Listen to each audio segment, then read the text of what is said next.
my producer. Pull from the hip, 4/5, I'm the shooter. Dog, I do ya. But the two don't discriminate, cause I shoot the guy next to ya. I can see right through. One that we got together. So the first time I seen you play real was at the Operation Friendship game at Callahan Hall against Manny. Yeah.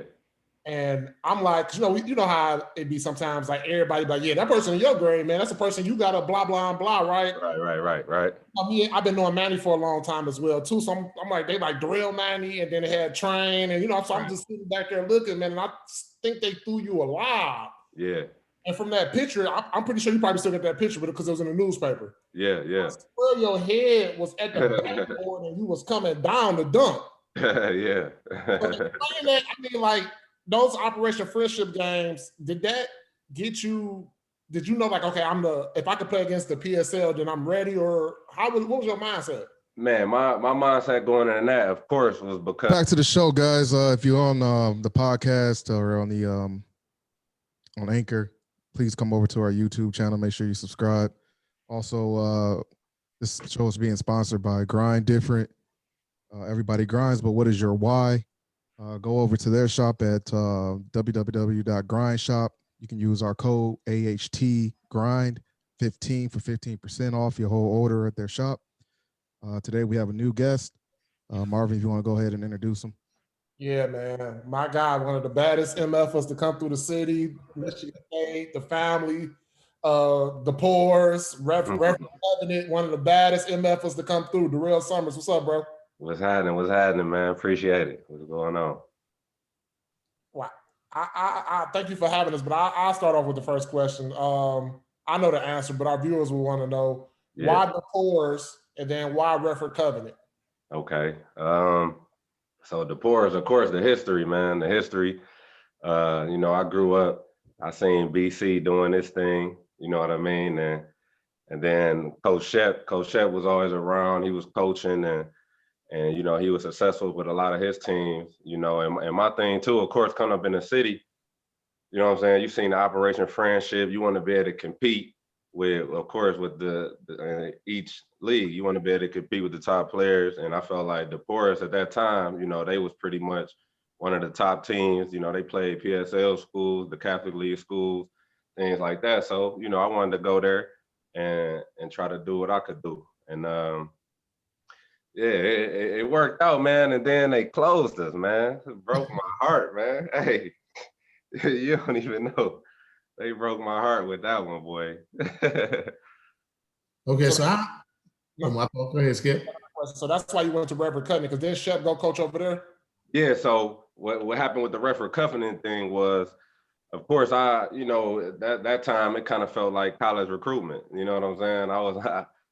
I could have went to a lot of PSL schools and things like that. But what a lot of people might not know is that me and Coach Shep had a different type of bond. You know what I mean? We even lived together for a minute. You know what I mean? So it was kind of like a loyalty thing. He wanted to continue to be my head coach. You know what I'm saying? Because he had kind of been with me through the process and AAU and stuff like that. So Reverend Covenant, they closed also Bishop Borges. And we was able to take our whole staff and all our players, and we had some guys who probably, they maybe not even played for any other high school team but ours, just because it was us. So we went over there and pretty much made our own schedule, man. And I took a lot of flack for that too, but we'll get into that. Okay, but now coming up, everybody who has seen you play or knows anything about you knows that you could have easily competed on any of that level. So any of the schools what other schools were like after you? In other words, how did my Martin Luther King not get you? No, I love Coach White too. I love Coach White. I would have loved to play at King and a lot of schools, you know what I mean? And to be honest, the school that I really almost still going to was Orchard Lake. Of course, me and Kay was talking. And at that time, man, I was just not sold on the all boy idea. You know what I mean? That was like the only thing in high school. I ain't gonna lie. At that time, it didn't sell me. But of course, looking back, we talk about it all the time. Like, man, what we possibly could have did, So how important was Shep? I know how important he was to you. Yeah. Explain to our viewers, to Craig, to Vince, how important was your coach Shep to you? Yeah, Shep was important to me because first off, you know, he already kind of dealt with in my eyes I want to say a high level player that I aspired to try to be. You know what I'm saying? So he helped walk BC through it kind of, and I saw the success BC was able to have on the AAU scene and in high school. You know, and then just the way Coach Shep push you. You know what I'm saying? So I feel like he prepare you for anything mentally and still being able to perform, you know, which come into play later on in my career. But you know what I mean? It was he taught me a lot and taught me just you know how to work through anything. And today that's still what I live by. You got to work no matter what. Explain off the court how important he was. I mean, I know just from the conversations Yeah. Besides basketball. Yeah, no, just besides basketball, man, he just taught me for sure. One thing I can say, he kind of, I guess you could say it helped me grow up quick because even though he was right here, he allowed me to make my own decisions. You know what I mean? He kind of talked to me like a man. He look at me, say, hey, this options. And, you know, he explained something to me or something like that, you know, and he'd kind of say, well, what you want to do? You know what I mean? And that kind of let me do my own research and homework on whatever he could be talking to me about. You know what I mean? For sure. Yeah. Okay, for a second there, you mentioned AAU, and we're talking about development, your development and growth. I'm always curious to ask, you know, as far as like camps, like Nike camps or, the traditional Metro Index camps and AAU, right. Which one do you feel helps players develop better? Helps players develop the most? You know what? To be honest, I would say camps like it might sound funny, but camps like Rodney Hurd and shit like that. You know what I mean? Because I feel like once we get to like the Nike camps and things like that, I mean, no, we learn things, but we also get prepared for things, and then it just become a competing type of thing at the same time. You know what I mean? So we learning information and learning things, but a lot of the drills and things like that is just kind of preparing us for combine type stuff and just a lot of drill work, but it's more a competitive type of stage at that point, you know? Absolutely. To follow that up, I guess what I'm saying is, as far as an AAU team, I can stack a team with players like you and players of your quality. At camps, you're competing against guys on your level, you know? Right. So, okay. So I'm gonna go into the first time I seen Real play. Then I'm gonna go into an AAU story of one that we got together. So the first time I seen you play Real was at the Operation Friendship game at Callahan Hall against Manny. Yeah. And I'm like, you know how it be sometimes, like everybody like, yeah, that person in your grade, man, that's a person you got to blah blah blah, right? Right. I mean, I've been knowing Manny for a long time as well too. So I'm like, they like Durrell Manny, and then they had Train, and so I'm just sitting back there looking, man, and I think they threw you a lob. Yeah. And from that picture, I'm pretty sure you probably still got that picture with it because it was in the newspaper. Yeah. I swear your head was at the backboard and you was coming down to dunk. Yeah. But explain that, I mean, like those Operation Friendship games, did that get you? Did you know, like, okay, if I could play against the PSL, then I'm ready, or what was your mindset? Man, my mindset going in that, of course, was because that's been going on forever. The PSL, Catholic League, you know what I mean? So it was kind of like, even being at the Poorest, that's like something we almost look at bigger than our league championship. You know what I mean? And of course, the type of team that Redford had at that time, man, they was stacked. You know what I mean? And of course, they was running through the PSL. So just going into that game, and of course, them having Manny and me and Manny coming up together, and we supposed to be the top players and stuff like that. You want to compete, and you want to win. You know what I mean? And of course, you already know at Callahan, that's 6 Mile in Livernois. I live right around the corner. That's in the middle of the city. So it's like, everybody at the game. So you already know right there, you gotta bring it. If not, people gonna talk. Was high school too easy for you, Real?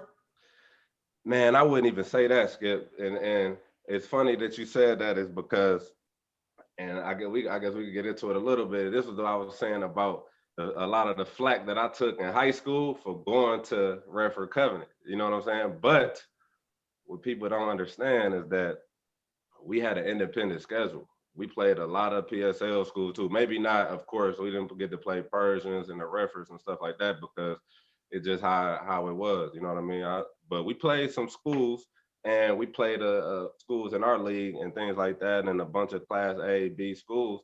But and this one thing I'll be thankful for today is, dude, I used to literally go against triple teams.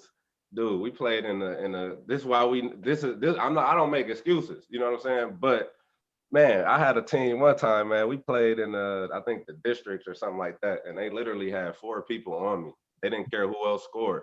They just didn't want me to score. Like they knew we were gonna beat them. So it was just all kind of things that I went through with that. So I felt like being at a school like that, I had to do more. You know what I'm saying? I had to do more, regardless of, and that's the way I live today. I don't care if somebody grandma in front of me, I'm trying to cook her. You know what I'm saying? I'm going at my level, no matter who on the floor. You feel me? Yeah. What class was that? Oh, they was Class D. Class D? Okay. Yeah, yeah. So, Go ahead, man. Go ahead, Skip. Go ahead. I was gonna say the reason why I asked was high school so easy because you average 35, 16 rebounds, and 4 steals. Man, I always tell everybody this, man. It's hard to score 40 on little kids because you got to have the time. It's that's still hard. You know what I'm saying? That's the reason why I asked you. And it's like you average that. So when you played against the Mannies, the Caylors, the me, the Leon Freemans, you still averaged. You had either right. And one thing about the high school, and this would I guess it was a part of you take it as pieces of motivation back then in high school. But the thing about it was I ended up becoming more concerned with what was going on outside of our state, just because at that point, once I went to Covenant, I had no chance of nothing in the city. And I already understood that, you know what I'm saying? Because I just know how it goes. And I look back, you know, and I'm like, dang, I could have maybe went to Old Lake, went to a PSL school and things like that. But I'm a guy that's loyal by default, you know what I'm saying? So my people that I really rock with, I'm loyal to them, you know? Do you regret that? Do I regret it? Yeah. No, not at all. Not at all. Well, obviously, it worked out for you. So how early did Michigan State enter the equation, or was there a chance of someplace else? Yeah, so Michigan State, I want to say they was always recruiting me, you know, because we local guys anyway. But I think it really became a reality when I think Kay committed first. You know what I mean? And me and Kay had always talked about possibly playing together. We didn't do it in high school. We talked about playing together. We played together in AAU. So I think once he signed, because we just, we laughed and joked about it. And then he eventually really did it. So then it was like he started hollering at me, and they was already recruiting me also. And, we just kind of made it happen. I'm like, and I weighed my options. And at that time, it made sense, and I had it came down to them, Syracuse, and I think UConn. Yeah, that ended up being my final great three. Programs, all great programs. Yeah. All great programs that fit his game as well. So I'm glad that you asked that, Vince, because that's going into my next question. How important, I know, but the viewers don't know, how important is Kaylin Lucas to you and the relationship you guys have from Man, I probably couldn't even find the words to say it. You know what I mean? That's family. You know what I'm saying? That's my brother. But the one thing, even aside from that, is, man, I just love the way how we push each other. We both competitive. We both want to, continue to expand our game and be the best we could be. So we just push each other in all areas, man. I feel like, we built that, we developed that. It's just something you can't teach or even explain. It's just, you know what I mean? Mm-hmm. But that's my baby. You already know. I got a question. So just to kind of go back, what schools were those was that in the Class D? Like, Man, because what I year did can you graduate? remember because like during the season, we didn't really play none of those schools. We played them in the districts. I remember, I think. Wasn't there a Bishop Gallagher? Yeah, like Bishop Gallagher, Our Lady of I don't Faith. think Bishop Gallagher was there then. I want to say, I What's forget. I remember like players. Maybe you remember the school. I Notre know we played against a guy, Peter Bunn. Peter Bond Played had for it. He's tough dude. Yeah, he was tough. I forget what school that was, Lansing Christian or something like that. Yeah, yeah, it was schools like Lansing Christian. Man, I can't even remember to be Sorry, honest. it's a long time ago, right? First time you getting old, bro. First time you getting old. Man, hey, I you went to a see so couple many schools, teams, so man. I was just wondering, yeah. Let's be going back there. Let's go back to the AAU days. Do you think Yeah. we have this family AAU team? Hey, we have to be up there, man. Our last year, man. I don't know, man. But one thing I always say, and I mean, I guess it's debatable, man. And not even being biased, man. Our 07 class was strong, man. We had a lot of players, man. Like around the world, but for sure in the city alone. And who was all on that class? Because Vincent and Craig, I know you guys might not know, but it was Durrell Summers, Kaylin Lucas, Manny Harris. It was me. It was Devin Searcy. Then we had Jordan Crawford coming off the bench. Then we had Bo Neely. Then we had Kawan Coville. And then this is a thing though. We was in the Houston. It's so funny, and I ain't trying to get. I don't know, Speedy didn't get in trouble for this, but we was at the Houston Classic, man. We was in a championship game playing against Kevin Love, Brandon Jennings, and Taylor King, man. We played like 5 games in one day to the point where they was putting Red Bull in our Gatorades. We was shaking them things. Right. That junk was crazy. Shaking them, man. They wound up blowing us off by like 40, though. I remember, hey, K-Love was doing what he do now, grabbing it, throwing them football passes. Now, the Fab Five got known for their closeness, but Michigan State was always known for the Flintstones and y'all's family atmosphere. Right. You guys ever think about doing a documentary or something like that? You say a documentary. That'll probably, hey, if we could, I just think it'll probably be a 2-part documentary. You know what I mean? It'll have to be a 2-part. Well, you know, Craig right there is a man on the film. Hey, we might have to get together, man. For real.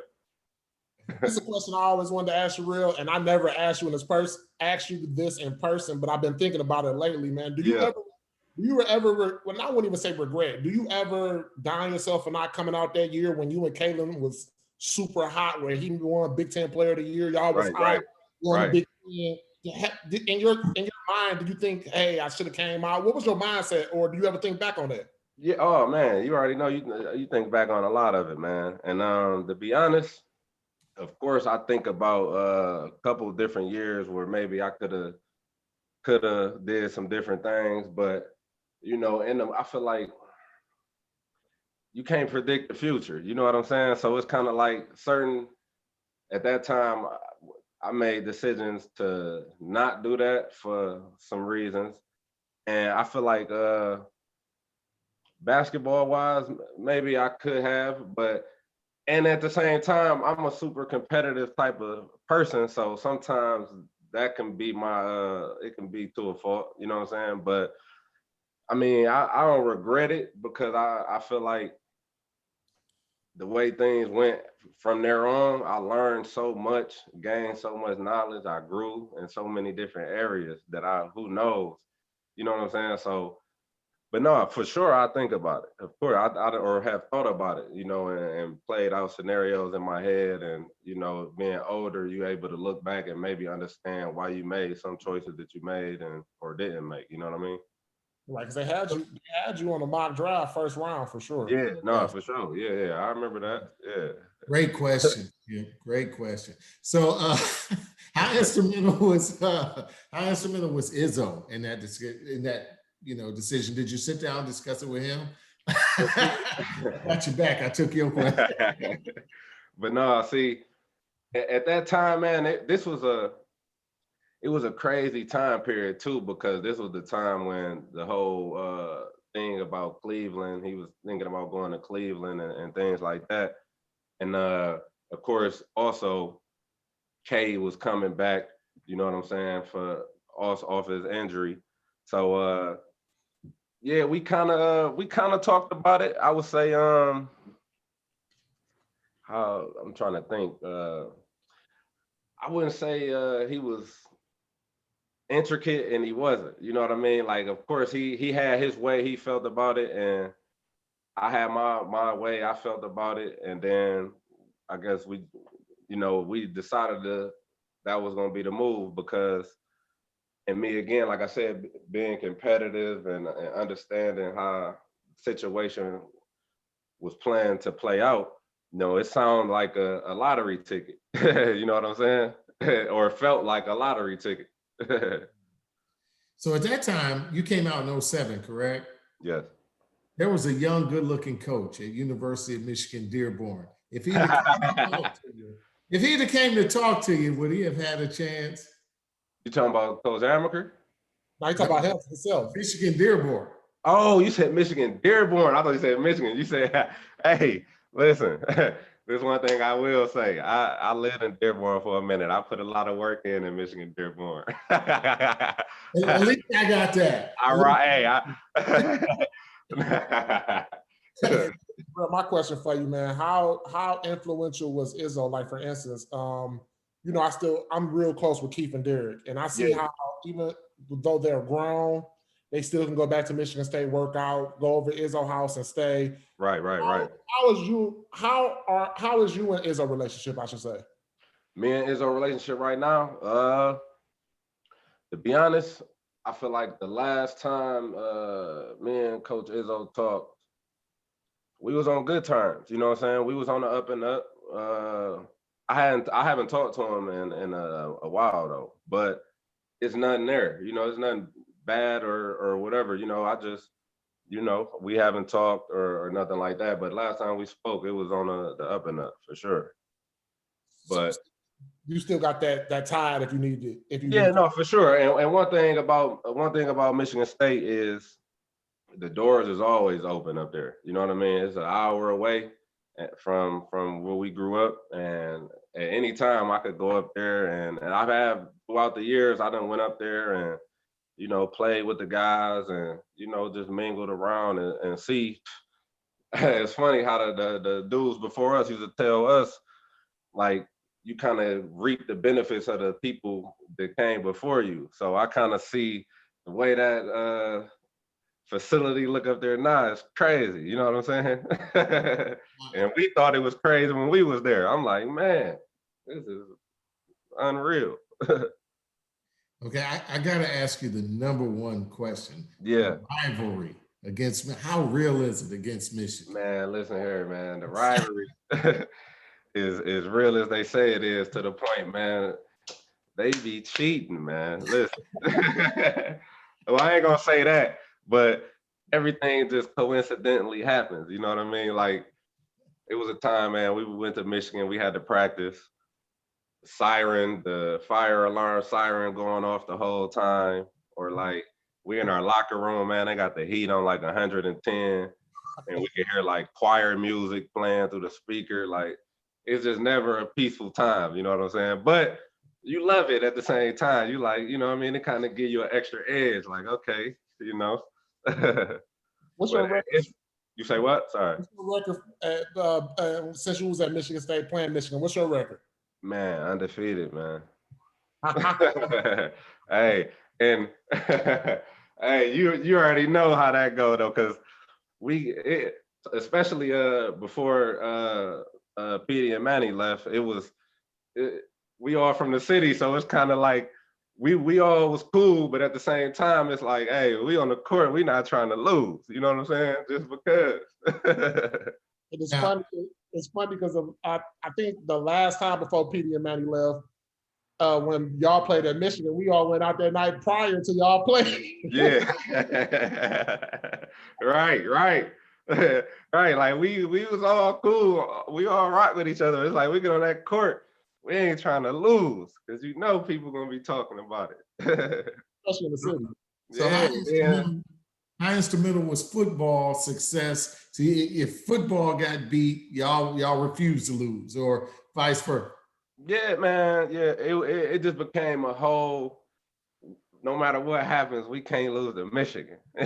You know what I mean? Like, uh, we found motivation in anything. If the football team won, it's like, all right, we got to win too. If they lost, all right, we got to pick up the slack. It's like no matter what, the mission is to find a way to beat Michigan. You know what I mean?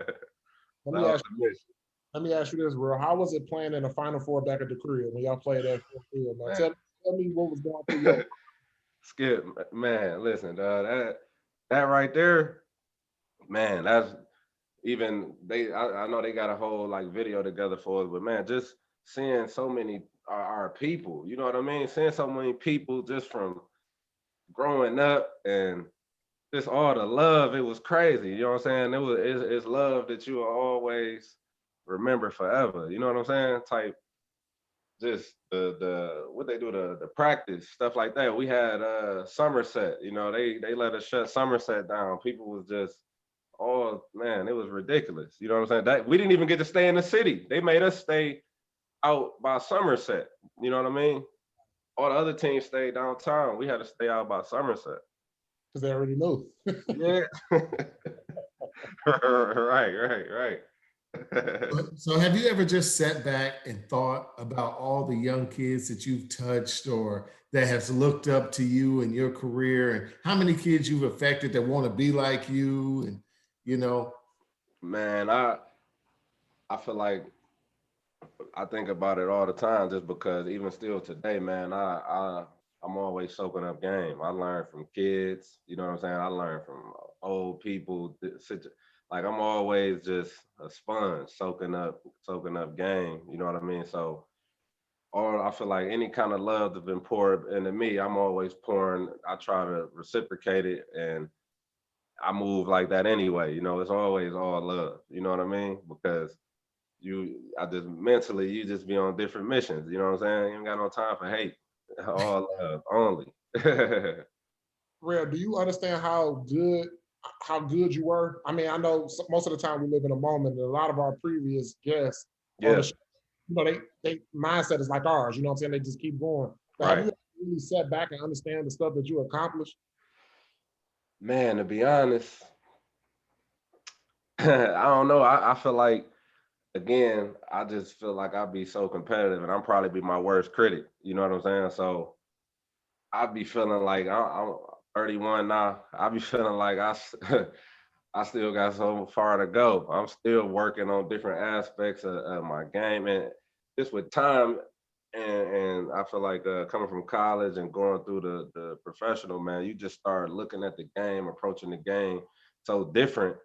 It just the sky is not even the limit. You know what I'm saying? It's so if you just break it down into so many different little details. So sometimes I get caught up in that, and I might look back at some of the bad parts because I'm using that as correction tools and energy. You know what I'm saying? Motivation. So it's kind of sometimes hard to sit back because also all in all, like I said, it's still the highest level of basketball, and I feel like I still haven't done what in my mind I feel like I want to do or can do. So you can't ever be patting yourself on the back about nothing yet. There's still too much work to be done. You hear me? even with the work to be done, if you could catch young high school students getting ready to go into college and play Yeah. sports, what advice would you give them? If they was going into college, I would. One thing I would tell them, regardless, you got to work, but you have to work in the sense of course, working smart, but also being able to push yourself without a coach. You know what I'm saying? When you become just a great self-evaluator and you're able to push yourself, you got kind of your own clock, your own tick. You know what I'm saying? Try to if you don't have it, try to develop that. You know what I'm saying? And I feel like no matter what you do, you know, off the court, you could be a scientist, you could be a astrologist, whatever. The work you got to make it like breathing. You know what I'm saying? Even if you sick, you got to get up and go put it in because you need to be able to do this in all conditions. You know what I'm saying? Any type of condition. This has to become like riding a bike. You know what I mean? Like breathing, like you said. My next question for you, it's like a 3-part question, but the best Yeah. player to play with and against in high school, college, and the pros. High school, college, and the pros. Okay. The best player I played with in high school. Best player I played with in high school on my teams. You know, Train gonna be mad if you don't say him. Yeah, I was just getting ready to say Train for sure. Yeah, Train. Played against. Man, I done played against some dogs. Man, that's tough. And just in Michigan. I'll let you be the picker. That could be AAU or it could be AAU or Michigan. Well, of course, I would say of course AAU at that time. With OJ was they had OJ, but I guess I don't know. Yeah, we would say OJ. Okay. What about And, college? college, or you said college? Yeah, college. Best player I played with, I would have to say Kalen Lucas. For sure. Best player I played against. Uh, I would have to say probably Eric Gordon. I was just about to say I was just waiting. I was about to say he was a killer. Gordon was going crazy at that time, that year. I had that on my list, but I'm glad you said that for sure. Yeah, I had probably Eric Gordon, man, for real. And the professional. It's gonna be overseas or your G League or playing in your G League time. Okay. That's I'm playing against a lot of different players, man. And it'd be funny too, man, because sometimes that's why let me think for a second, because sometimes, man, how you go into certain matchups and stuff with players, I don't even see them for real. I see them, but it's like, you know what I'm saying? I got to think like the best. That's a good question. I might have to.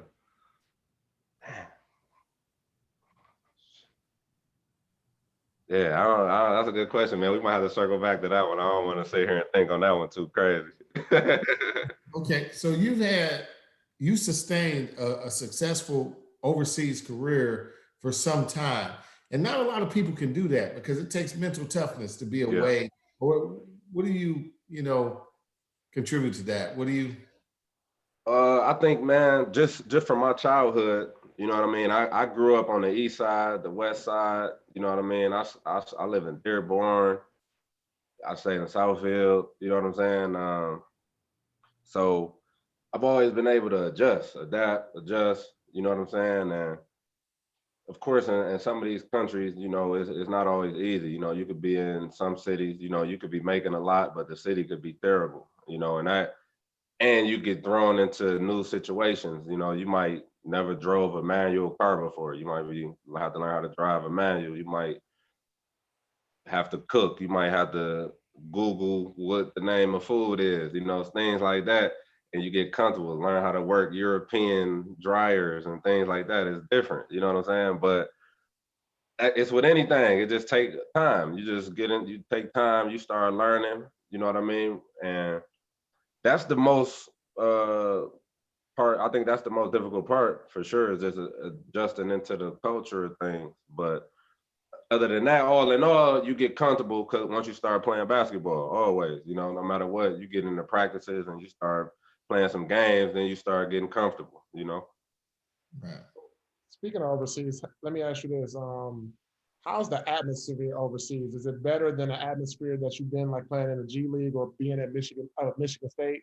How's the atmosphere with the fans overseas? Because I know I get different. Yeah, man. I feel like the atmosphere at, of course, this atmosphere at Michigan State, I think is probably unmatched for real during those times. But I think the G League atmosphere is a different atmosphere because it's a G League, you know what I'm saying? So they ain't really selling out arenas and stuff like that. But it's some loyal fans that be out there, you know, and they know what's going on and stuff like that. It's a different type of feel. But at the same time, you at home, you in the States, you know what I mean? So that's always a different comfort level. And but no, the fans overseas, man, it depends on what country you're in, man. Some of these fans is like diehard college fans, man. You know what I mean? And then you got some NBA type fans, just laid back, grown. You know what I mean? They just you got to do something amazing, and they go crazy. Other than that, they just like, yeah, good job. You know what I mean? So it really depends, but the fan base in a lot of these countries is pretty big, though. What about management? How is the management? Do they treat their players well? Do they? Because I done heard so many horror stories about playing. Man, who you telling? Me too. I've heard some too. You know what I mean? And I think it really all depends on the team. You know what I mean? Of course, me personally, I try to do my homework on teams and maybe talk to some players and listen to my agent a little bit and stuff like that, just to get a feel for certain things. You know what I mean? Because you got teams that pay all kind of money and stuff like that. Sometimes they pay late, they don't pay on time, or I know you done heard it all. You know what I'm saying? So you just try to make your best choice of steering yourself away from that. If you could go back in your career, you have one play that you could change or redo. What play would that be? You say one play I could change or redo. One play I could change or redo. You know what? And it's a petty little play, but it just popped in my head. Probably, I think this was with my senior year in college. It was my senior year in college. I think we was playing Ohio State, and it was already a lot of things going on, or to be said going on, or whatever, and it was like a loose ball or something like that, and it was like a split second situation to like go for it, or you possibly couldn't get it, or the guy was gonna get it and go out of bounds. And I think I didn't grab it, but I want to say I thought it would have went out of bounds and it didn't. So it kind of just looked like a no hustle play. And man, did they kill me on Twitter? You know what I mean? They killed me, dog. Like it was already a lot going on, and they killed me. And I'm like, I always been the type of person, and I'm still like this. It's kind of like, sometimes when different things going on, man, I don't explain things. You know what I'm saying, to the public. You know what I mean? Like I might have my conversations with my people behind closed doors, but it's so much things that's been out there, man, that I never spoke on, maybe never will speak on publicly. Who knows? You know what I mean? For sure. My next question for you, Real, do you think ever about going back to maybe trying out to get back into the NBA? Because for our viewers that don't know, man, you was at our charity basketball game last year. Yeah. I don't think you missed. I think you won. I think you still got it. You think about going back to try out for the G League or to go back to the NBA? Man, to be honest, I feel like, and this is how I feel, is that I feel, at least me personally, I feel like no matter what your age is, that's how you feel. You know what I mean? And my body, I feel good. A lot of people I feel like don't know is I done had 2 knee surgeries. You know what I mean? I had 2 knee surgeries, so I missed 2 seasons. My first year out of college, I was out the whole first year, you know what I mean? Because of that, and it came back.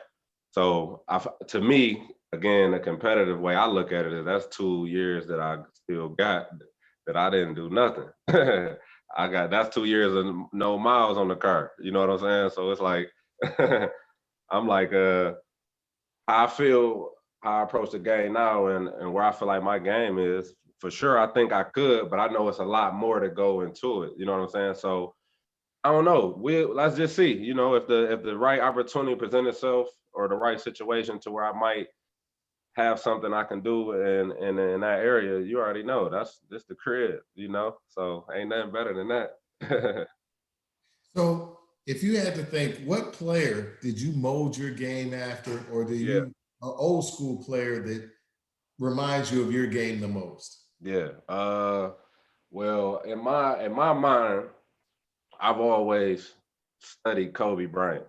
You know what I'm saying? The way he approached the game, the way the mentality he had, and just the approach to it, you know what I mean? To be able to, I feel like the idea is to kind of just be like water, to the point where it's kind of nothing you can't do on the court, meaning like any situation, type of shots and things. And I don't know if you guys have watched me play since maybe college or something like that, but I would think I'm a completely different player than I was in college. You know what I mean? And that's a whole nother thing, far as a lot of questions people used to ask me, and stuff like that about the way you play in college and things like that. And one thing I can say, which I get into that quick, is we had a great team, you know what I'm saying, and everybody had roles to play in that, you know what I'm saying. So you do your part for the team to be successful at the best way you can, you know what I mean? So, and we had a lot of success, you know what I mean? Whether I feel like I had the individual success I wanted to have or not, I feel like as a team we had a lot of success, and from day one, that's what was preached, the team goal, winning, and things like that. So, but just to get back into that, yeah, no, if you guys see me play or see any of the games, or I think I've got some little highlight tapes or something like that, I just think I constantly just tried to evolve my game. You know what I mean? Let me ask you this, real, just quick question. Yeah. So do you think your game changed because of the injury, or is that just your mental approach or how you approach the game made you change your game? No, I think, to be honest, so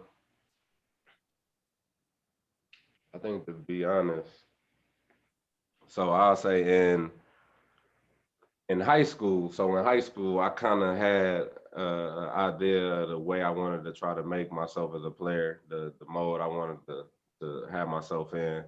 And I think when I went to college, then I got to college, and I don't think I necessarily wasn't able to do the same things.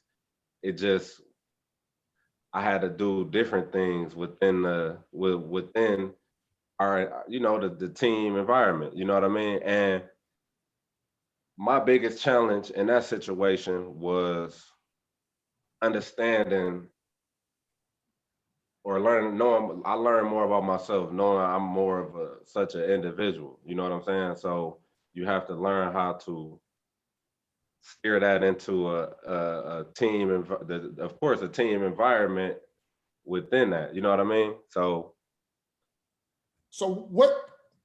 long story short, I get what you're saying. So from a high school, a bucket getter.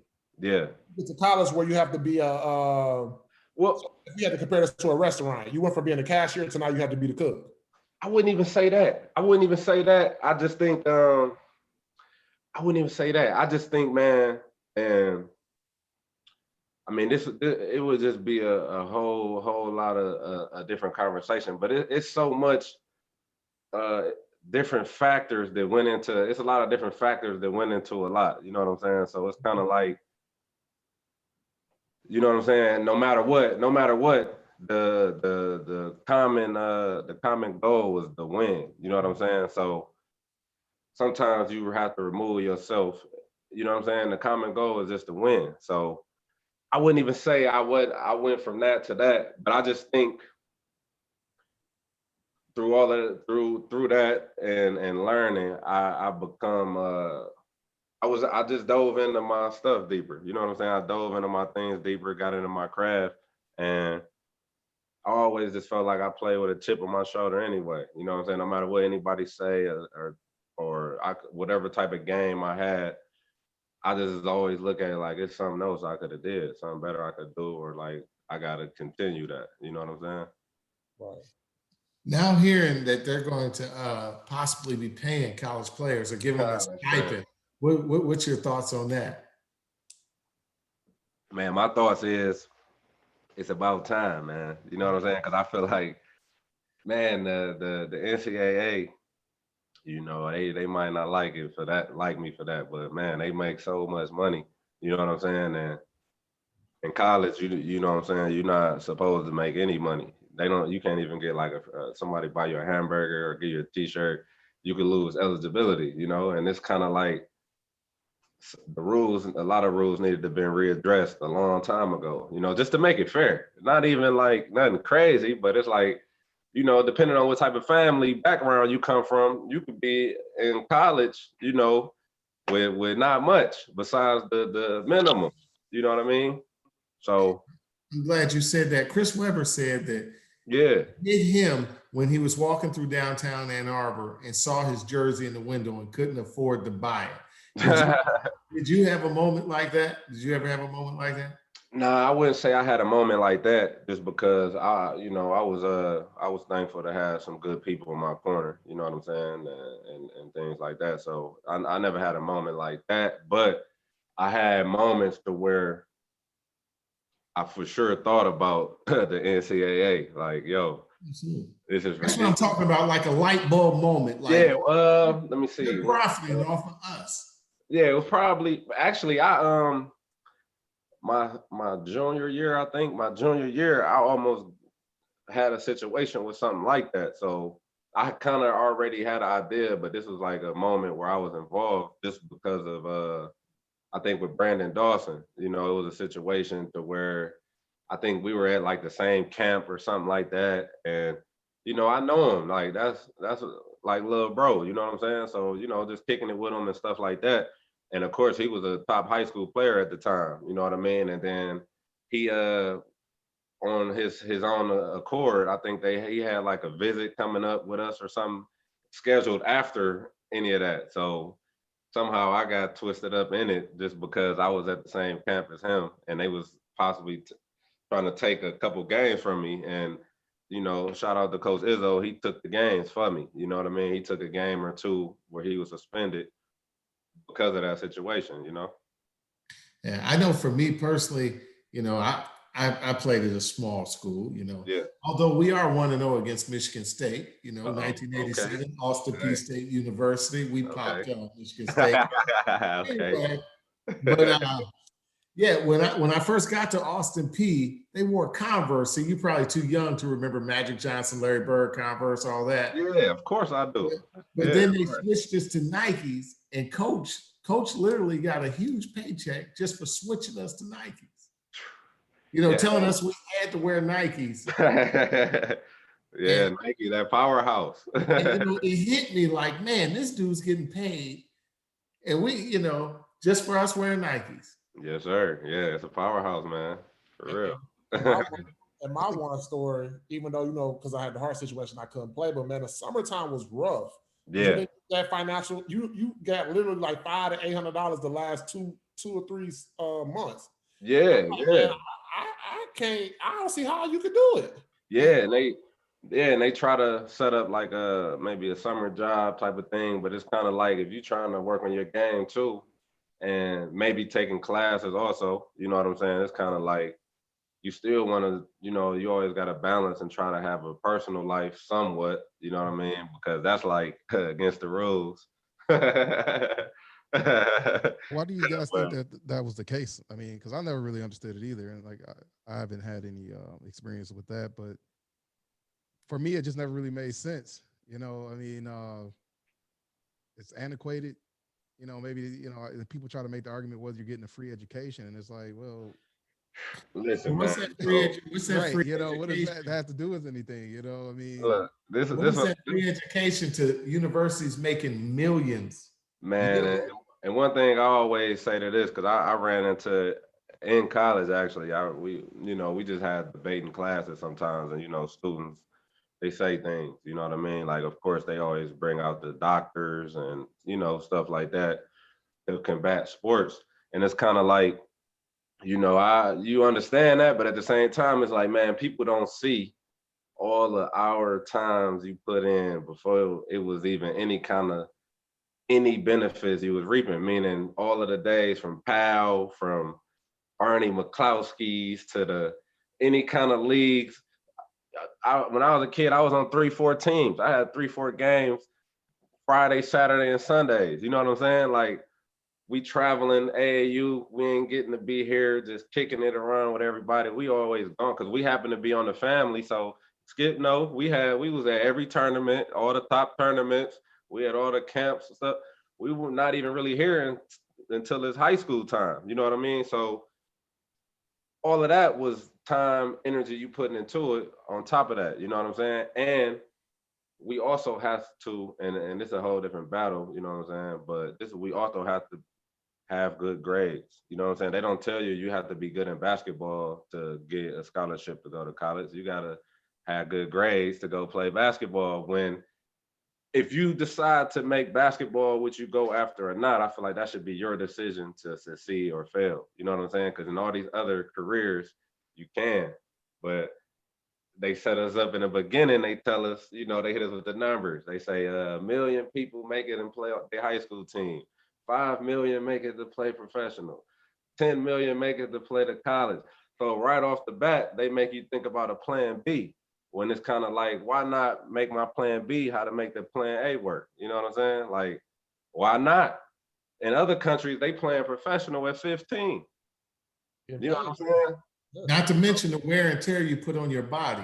Yeah, if this is what I know I want to do, why do you get to decide, you know what I'm saying, if I get to chase that or not? I have to have a certain level, and I feel like, you need to for sure have an education, but just to get back into the scholarship thing, man, these universities, man, they make that scholarship back off the first game on concession stand sales. Like, but when you looking at the small picture, you think 20,000 is a lot of money. You know what I'm saying? But if you look at the grand scheme of things, that is nothing for the university to give, And I understand, I get it. Some other people, they think it was easy to get a basketball scholarship. We might make it look easy, but they not just handing them out. You gotta earn that. You know what I'm saying? Absolutely. You know how many kids on the circuit that want certain scholarships and stuff like that? So they don't see the competitive nature that you have to go through to even be considered to get one of those. You know what I'm saying? It's like a job interview, like you said, man. In the things. So, for instance, you putting all this work in, right, to be interviewed by a job, which is these colleges, right? Right. You having these one-on-ones, visiting these campuses, and I don't know about you, but I know one college I went to, they tried to get me to sign on spot, right? Yeah. And I'm like, no, because A-Dub was always in my ear, like, don't never do nothing in a moment. Always think about it, right? Right. I was like, well, we got this kid from such and such who wants to sign now, so now they're trying to play mind games with me. Right. You know what I'm saying? And then when I get there, you know what I'm saying? You making the money off me, so why can't I make it? And like I said, I ain't asking to make $10 million like the head coaches and the staff, but at least let me get at least $2,000 a month so I can, because people understand too, us being African Americans, I can only speak for myself, but I was sending some of that money back home for my mom. Right, for sure. You see what I'm saying? So I never really got to enjoy my stuff fully because I still have responsibilities back at the crib to take care of. Right, for sure. Yeah, I already know. And I'm pretty sure it's like 70 to 80% of these kids that's going to these big schools, they're doing the same thing. Yep, same thing. You already know. And not to mention, a lot of people don't understand the cafeteria closed at 7 or 8 o'clock. I've extended a lot of energy, put my body, I'm growing. I need to eat. 8 o'clock ain't good for me. I need to eat later. So, I mean, what am I doing at that point? I got to eat. Right. And at least in that point, one thing I can give credit to our staff. They did do that part. You know what I mean? We had after practice and the games and stuff, we always had a full spread of food and stuff like that. But of course, you got to take to-goes and stuff like that, and that could run out. And like you said, the cafe does close at a certain time. You know what I mean? So it's like you got to know how to cook. And I wasn't cooking in college, though. Hey, I will never eat ramen noodles again. I burnt out on them my freshman and sophomore year. Yeah, I definitely wasn't cooking. We was finding other solutions, but. So let me ask you this: looking at last year's NBA schedule and everything they went through, would you put an asterisk on the championship? Would I put an asterisk on the championship?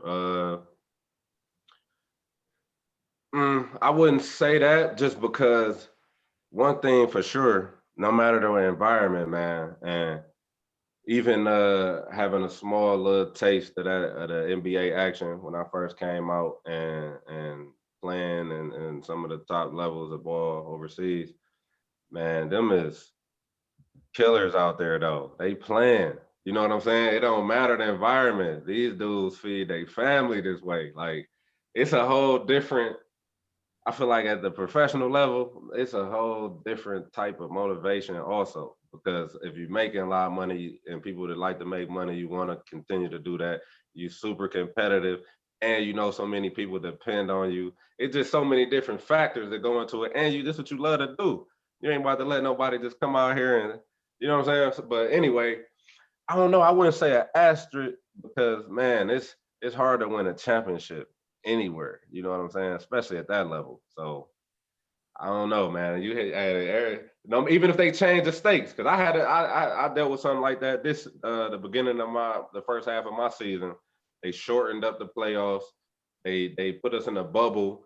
We earned home court advantage, and they put us in a bubble and for the team that we playing against hometown. You know what I'm saying? So and it was the best 3 games instead of 7. You know, they switched it. So it's still like, all right, you still got to compete. It's 0-0 right now, you know? I think some people think, or one of the possibilities is that, you know, they got that break and, you know, the season's long, right? And that grind wasn't there and people got to relax or not necessarily relax, but give their body time to rest.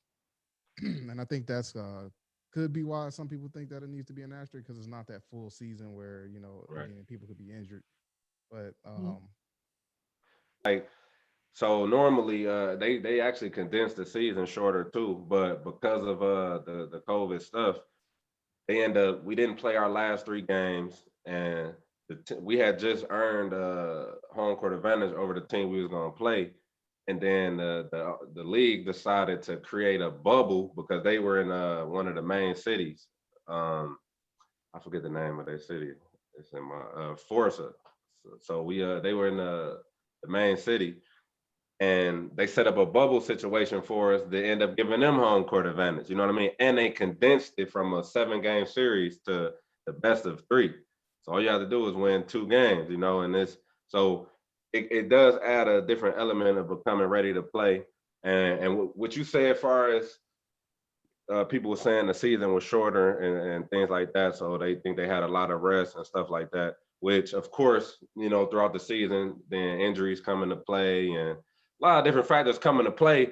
But at the same time, I feel like it make it better basketball because you got a full roster of the best players at their best. So let's see some good high level ball, you know what I mean? That maybe they not as tired or worn down, but at the end of the day, they still competing to win. You know what I mean? So the better team is gonna still rise. Well, to an extent, because a lot of the players opted out not to play. Yeah. Now You're right. you don't have that. I did forget about that. Yeah. And I always say this too, real. You got to think about it like this. People, since I've been a kid, they always say it's mental stress and physical stress. Like, you know, working at the plant is physically stressful on the body, but working in the corporate world is physically stressful on the mind. Yeah. This title was mental. You know what I'm saying? They're not with their family. They're in a bubble. It's a pandemic. It's so much stuff mental that's going on there. I think this one is really tougher than the rest of them. Man, and it's funny you said that, Skip, was because I've just experienced a bubble situation. And I can tell you, it ain't, that ain't it. You know what I'm saying? But of course, I had taught to myself daily, like, you know what I'm saying? Just be thankful you're still able to play during this time. You know what I mean? Because it get hard. It get hard, man. Being in that bubble, you can't really go outside, you know. The team I was on, they didn't want us to have our apartments, you know what I mean? So we were staying in a whole team hotel. They bring our food to us. It was just kind of like no interaction for real. Like just to get some fresh air, I gotta have to go up on the rooftop just to breathe, man. You know what I'm saying? Like it's constantly getting tested, you know, with this thing up your nose once a week and the mask and no fans. It just, man, it make you appreciate the fans, man. Shout out to all the fans of basketball, man. For real. My next thing for you, man, I always like telling stories, man, and I'm gonna see if you remember the story. Yeah. I think we was on a Real Deal at the Hill, if I'm not mistaken. Yeah. Like a 9 o'clock game. Yeah. Long story short, I think Caitlin threw you an oop. You went up, they fouled you, hit your head against the backboard. Yeah. Long story short, we thought you was out. We thought you was out, like out. Because they brought stretchers, everything, man. I remember that, dog. We all tripping like, damn. But I'm thinking in my mind, like, how the hell did he get that high for his head? That's what I'm thinking about. Like, how he hit his head on the backboard? But of course, that's my guy, so I wanted to make sure he was straight too. So the next day we had a 7 o'clock game, right? Yeah. Guess who walked in at 7 o'clock? Oh, who walked in before then? Right. Yeah. Guess who scored? 50. I remember that, dog. Hey. 50, a legit 50. I'm like, this is a bucket. I'm in my mind, I'm like, oh, he the real deal for sure. I remember that, Skip. That jump was crazy because, like, even though I had jumped, the dude behind me, because when I jumped, I had jumped off like the opposite foot on a 1 foot jump. And as I was in the air, the dude kind of bumped me too. Y'all might didn't see it. He kind of nudged me. So I had hit, and then I was going so fast, I hit myself and just fell back. And next thing you know, I had just woke up. I'm like, you know what I'm saying? Where I'm at right now. I look up, I see the score. I'm like, okay, the game just started. I'm sweating, but I'm cold. And then I'm like, I'm strapped in. I see smoke. I'm like, why am I on the ground right now? You know what I'm saying? I couldn't even remember at first. Like, what's going on? Like, they ain't let me go to sleep or nothing. You know what I mean? Yeah. Then the next day, I couldn't even tell you. So with that being said, you didn't get no sleep. So that's crazy. People don't understand. You literally scored 50. It wasn't like, I'm not exaggerating. You literally scored 50. Yeah, I remember that. Somebody knocked some sense into me, you know what I mean? The last question I want to ask you before Skip, because Skip hits everybody with the big question. Yeah, okay. The last question I'm going to ask you is, in your mind, who's the GOAT? In my mind, who's the GOAT? So if you would have asked me probably like 3-4 years ago, I would have said Kobe Bryant, right? And in my mind, in my era, you know what I'm saying? But Mike the GOAT for sure. Like I've watched so much of Jordan. I didn't get to see him, like, of course, as an older, guy or whatever, but Jordan the GOAT, man. Easy. You know what I mean? And no disrespect to LeBron, because I know we got a lot of LeBron people. LeBron, rightfully so, is gonna be in his own lane. I hate to see because Jordan and Kobe are like the same type of players to me. LeBron is his own player. He gonna be his own. He gonna he already doing it. He gonna take it to a whole different level. You know what I'm saying? Just off the court, on the court. But to me, just raw game, just Jordan, man. Jordan, easy. Just the instinct. I just like, maybe it's just, I like the way Jordan get his buckets. You know what I'm saying? Yeah, for sure. You know what? You don't understand how much I appreciate your answer, because I've always said that Kobe compares to Jordan, LeBron compares to Pippen and Magic. Yeah. 2 different type players. Yeah. Yes, man, it's uncomparable. LeBron is a different type of animal in his own right. You know what I'm saying? He will have a statue in Cleveland.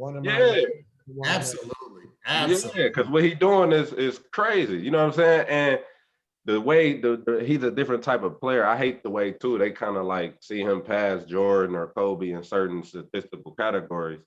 And Kobe did an interview too that I had watched, and he talked about that too, kind of, because his first few years he wasn't expected to do the same. And I guess it's me defending them arguments, but he didn't have the same type of load coming into the league. You know what I'm saying? So Bron got to get his feet wet a little earlier. Not saying he still wouldn't be LeBron. You know what I'm saying? I'm just saying that's when the numbers like point the amounts and stuff like that. You know what I'm saying? Hats off to Bron, because he gonna, like I said, he gonna be a different type of player. He just a stat stuffer. He gonna bust all the stats regardless. Okay, I take it back. I got another question, because basketball all day. Yeah, right, for sure. Okay, so now if LeBron played back in the era with Isaiah and as physical as the league was before touch fouls, do you think his stats would be as big? What I would say is hell yeah. And this is why I say that. Only reason why I say that, is because I think sometimes Brian, they might he do a little acting too. You know what I'm saying? Strategically, you know what I mean? So he a fucking beast though. You see how big how he be hitting? I seen him bully, some big dudes. You know what I'm saying? Like just on some regular type stuff. You know what I'm saying? Like you got to understand again. Of course, just still playing the game. I understand what physicality is and what it look like. That man physical out there. Like he physical. I ain't saying he might not be crying for a call or two back then or something like that. Or they might have leveled him, and I don't know how I react, but he got the body to take it. You know what I'm saying? For sure. Okay. So my favorite segment of the show is cut, bench, start. So I got two for you. We're gonna do two cut, bench, and start. So I need you got to cut one, you got to bench one, you got to start one. Okay. So I'm gonna do one with your Michigan State alumni. So you got Steve Smith, Jason Rich, and Mo Pete. You got to cut, bench, start one.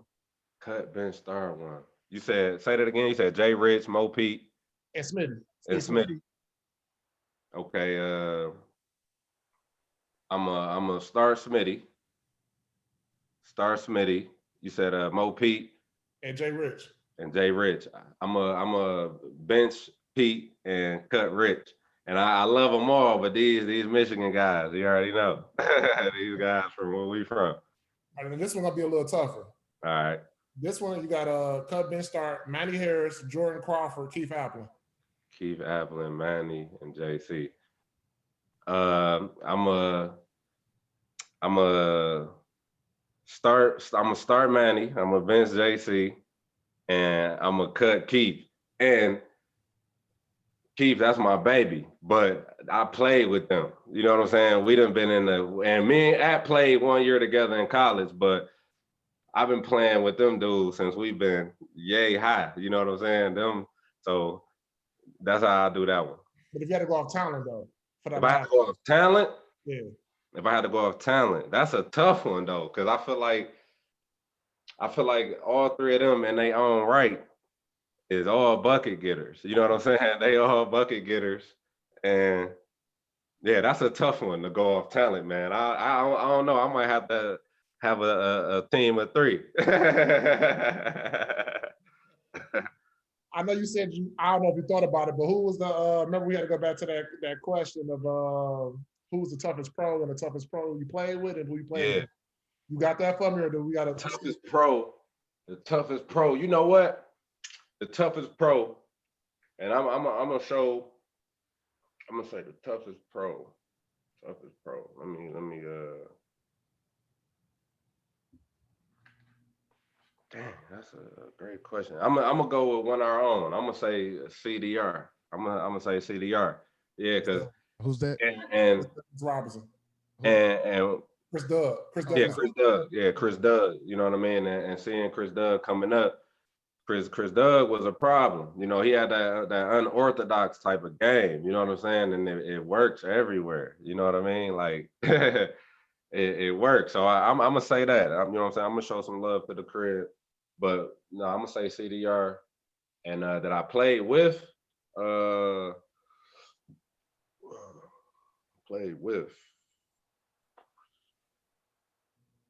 that's a good question, man. Yeah, that's a good question, man. You got me on the spot. I gotta get one for you though. Let me see. So, do it have to be when I was a pro? Yeah. Yeah, it has to be, right? Yeah, when you was a pro.